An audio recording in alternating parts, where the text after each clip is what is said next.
personal revival itu seperti sebuah pohon yang harus saudara rawat. Tiap hari harus disiram, tiap hari harus diberi pupuk. Artinya apa? Setiap hari saudara harus terus membangun persekutuan pribadi dengan Tuhan. Doa, menyembah, baca firman. Itu harus menjadi pendisiplinan pribadi yang tidak boleh bolong. Setuju ya saudara? Sehingga nanti dimensi atau level personal revival yang kita miliki itu akan terus semakin bertambah kuat. Sama seperti saudara mempraktekkan doa membangun manusia. Gue bikin BG. Itu bukan sesuatu yang terjadi dalam semalam. Impact-nya tidak akan nikmati dalam semalam. Tapi saudara akan alami. Dengan engkau bertekun pasti akan muncul buahnya. Amin. Setuju ya? Sama kayak kita mungkin mulai menyadari, oh ya kita harus olahraga. Olahraga itu penting, membuat tubuh sehat dan sebagainya. Lalu saudara mungkin berkata begini, saya mau daftar di klub gym supaya punya six pack, karena selama ini sudah family pack. Kalau motivasi awalnya saudara pengen six pack, biasanya setelah 3 bulan dan belum terbentuk pack apapun, biasanya saudara jadi kendor dan mulai punya 1001 alasan, punya kesibukan, tidak ada waktu, banyak urusan, saya sudah capek, doa lebih penting dan sebagainya. Tapi kalau saudara ikut gym dengan sebuah motivasi, saya mau sehat. Setelah 3 bulan, setelah 1 tahun, saudara mendapati, wih, kok aku lebih kekal. Lalu saudara mulai tarik baju saudara. Mulai kelihatan garisnya. Itu bonus. Demikian pula kalau kita berbicara tentang personal revival. Kalau saudara tekun, saudara bahkan akan mulai mendapati, mendengar suara Tuhan, jadi lebih mudah terjadi. Mentaati arahan Tuhan, jadi lebih mudah kita lakukan. Ada orang di sini. Dan setiap kali ada tantangan, masalah, kita jadi tidak mudah terdistraksi. Karena fokus kita sudah terlatih hanya kepada Tuhan dan firman. Amin. Tantangan besar, kita khawatir. Oke, kita bawa kekhawatiran kita dalam doa. Tuhan memberi janji, Tuhan memberi pernyataan firman. Apa yang terjadi selanjutnya? Ya ketakutan kita hilang. Harapan kita lenyap. Kita kembali menikmati damai sejahtera dan sukacita Tuhan. Dan nanti akan tiba waktunya, saudara tidak bisa lagi jadi takut, tidak bisa lagi jadi khawatir, karena saudara betul-betul sudah mengosongkan diri dan menikmati, mengalami, dipersatukan oleh Roh Kudus dalam kematian bersama Yesus. Orang yang sudah mati itu tidak bisa khawatir. Orang yang sudah mati tidak bisa takut. Dan orang yang sudah mati tidak takut mati lagi. Jadi kalaupun saudara kan di Papua sini mau kemana-mana kan juga harus naiknya pesawat tuh. Saudara mau ke Manokwari, mau ke Serui, mau kemana naiknya pesawat. Saat saudara ada di atas, wah goyang-goyang, wah naik turun. Ya saudara tetap tidurnya aja. Tidak kemudian bangun kaget, basah, apa. Pertanyaannya kenapa kok saudara saat pesawat goyang-goyang gitu kok basah? Saat tenang kok saudara nggak basah? Saat pesawatnya mulai menari-nari kok saudara basah? Apa sebabnya? Takut mati. Padahal kalau seandainya kita terus bertumbuh dalam pengenalan akan Tuhan, kita tahu mau digoyang-goyang, mau nyeruduk tanah, kalau tugasku belum selesai, Amin. kematian tidak bisa menjemputmu. Maut sudah di depan mukamu, saudara bisa berkata, bro, sorry ya, kamu datangnya kecepatan. Pulang saudara, tugasku belum selesai.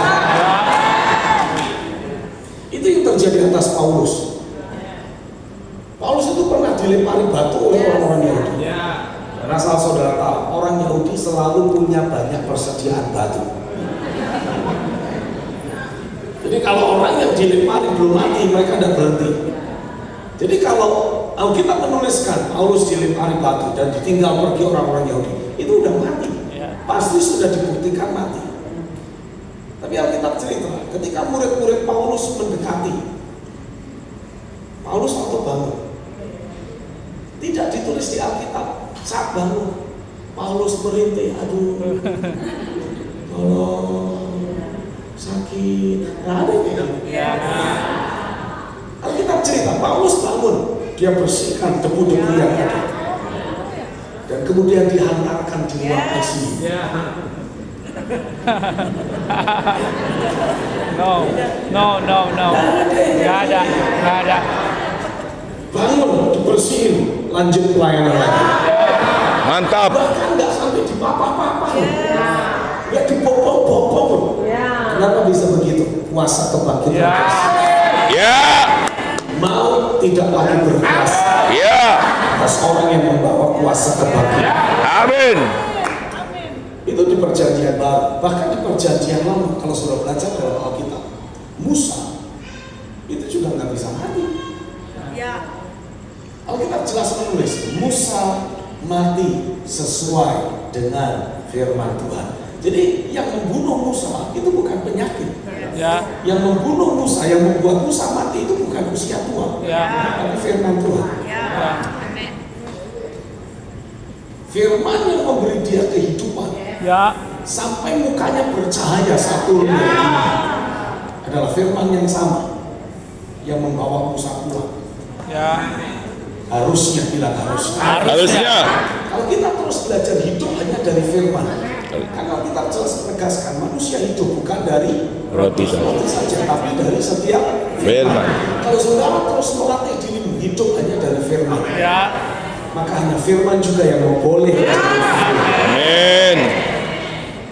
Saya mau terus menaburkan benih iman dalam hidup. Jangan mau pulang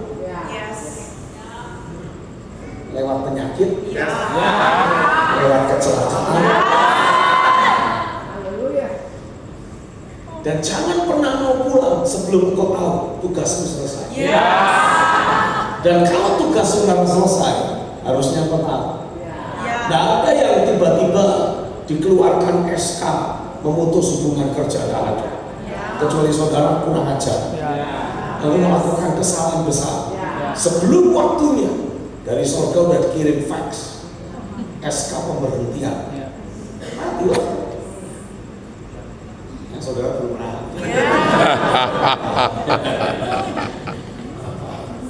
Tapi saya mau ngomong sama saudara, ada beberapa hamba Tuhan.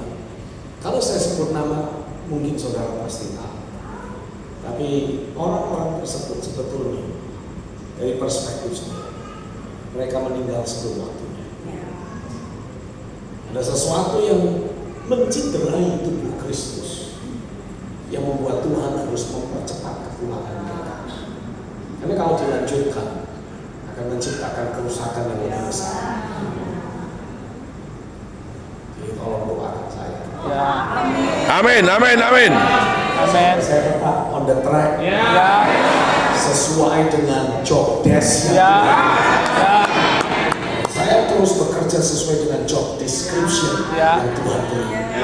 Saya akan mencapai garis akhir dengan penuh kemuliaan.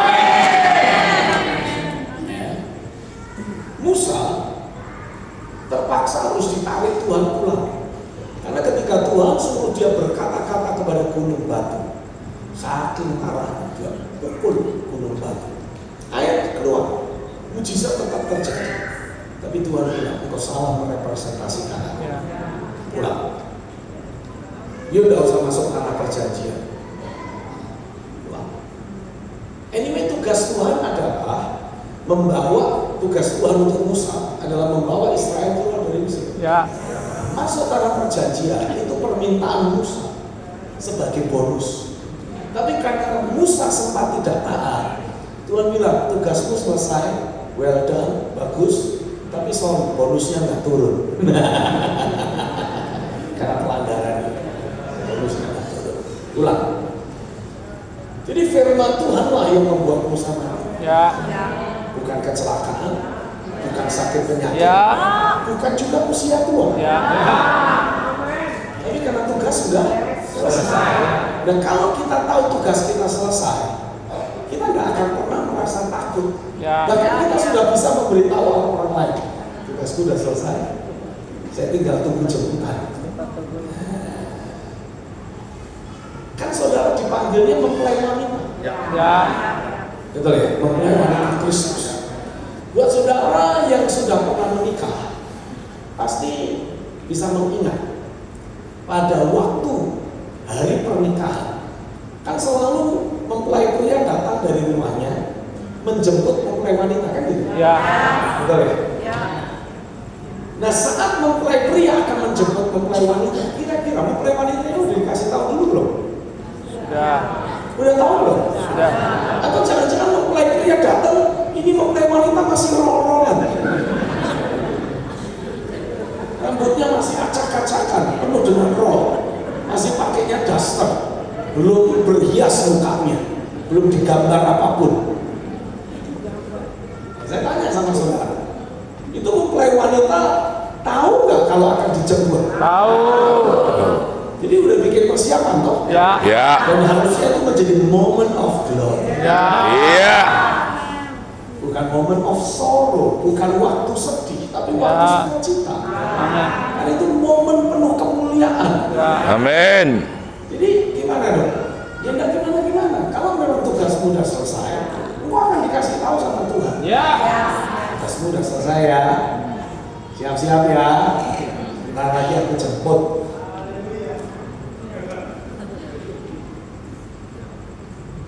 Saya sangat terberkati dengan kisah kesaksian seorang hamba Tuhan senior, Pendeta Ishak Liu.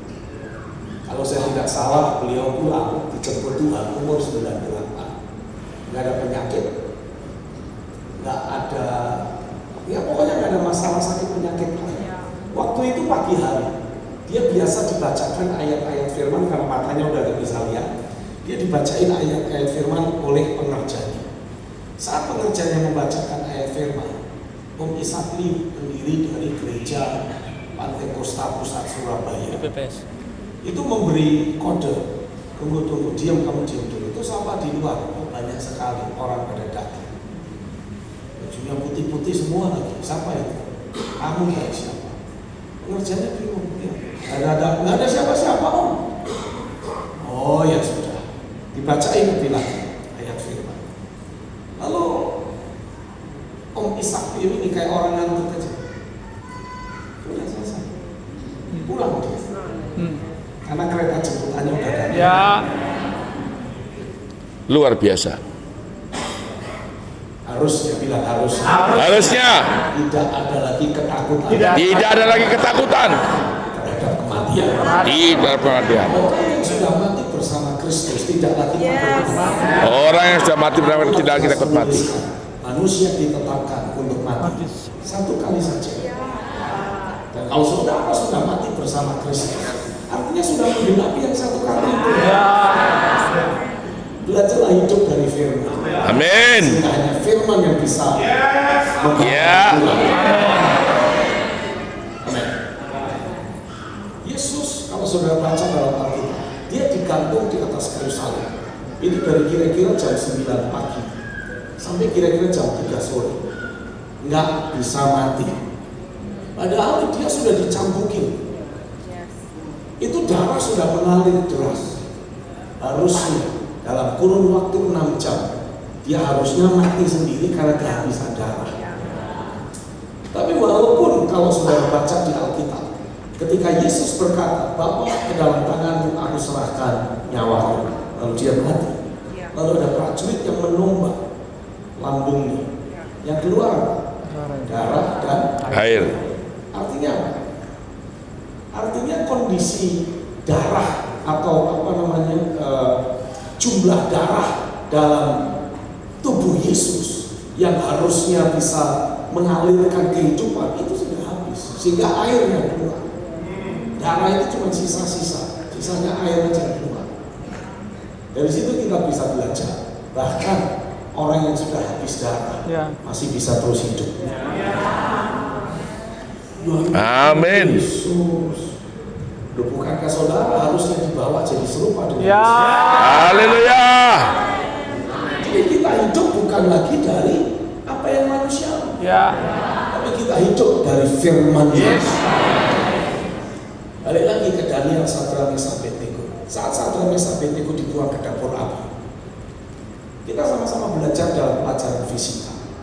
Yang membuat api menyala adalah oksigen. Betul ya? Jadi kalau dapur api dipanaskan 7 kali, artinya seluruh oksigen yang ada di sekitar dapur itu disedot habis hanya untuk membuat api menyala. Pertanyaannya, waktu Sadrak, Mesak, Abednego dibuang ke dapur api, oksigen apa yang dia pakai bernapas? Dia bisa jalan-jalan dengan bebas. Kan tidak mungkin dia jalan-jalan sambil nahan napas. Dia bisa berjalan-jalan dengan leluasa dalam dapur api. Oksigen apa yang dia pakai bernapas? Mereka tidak lagi hidup dari hal-hal yang lahir.